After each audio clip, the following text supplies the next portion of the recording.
নমস্কার সবাইকে। Is Aarti's official পেজে সবাইকে ওয়েলকাম।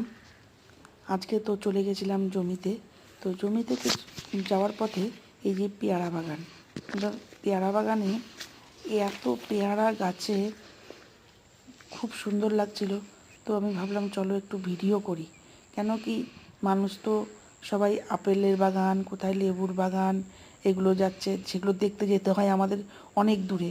কেউ কাশ্মীর যাচ্ছে, কেউ সিমলা যাচ্ছে, কেউ ডুয়ার্সে যাচ্ছে কমলা লেবুর বাগান দেখতে। কিন্তু আমি ভাবলাম আমাদের বাংলাতেই তো কত সুন্দর এই যে পেয়ারা। পেয়ারার তো গুণ আপেলের তুলনায় কিছু কম না।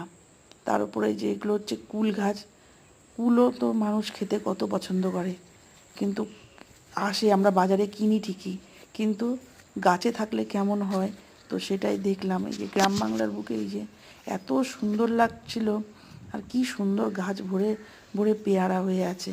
আমি ভাবলাম চলো একটু ভিডিও বানিয়ে নিই, কেন কি এত সুন্দর সবাই তো আর দেখতে পায় না। তো আমি একটু ভিডিও বানিয়ে নিলাম। আর ফেরার পথে এত সুন্দর পেয়ারা হয়ে আছে যে কিন্তু তুলতে পারলাম না, বাজিয়ে খেতেও পারলাম না, কেন আজকে আমি খাবো না, আজকে আমার শুক্রবার। তো এই যে একটু ভিডিও বানিয়ে নিলাম, এত সুন্দর লাগছে যে নিজেকে ধরে রাখতে পারলাম না, ভিডিওই করলাম। চারিপাশটা পুরো সবুজ, একদম নিস্তব্ধ, কোনো শহরের কোলাহল থেকে কতটা দূরে, এত ভালো লাগছিল। তার মধ্যে এই যে কলা গাছে একটা কলার কাঁদি দেখতে পেলাম। আমি একাই আছি এখানে, কেউ নেই। আমি জমি থেকে একটু আমাদের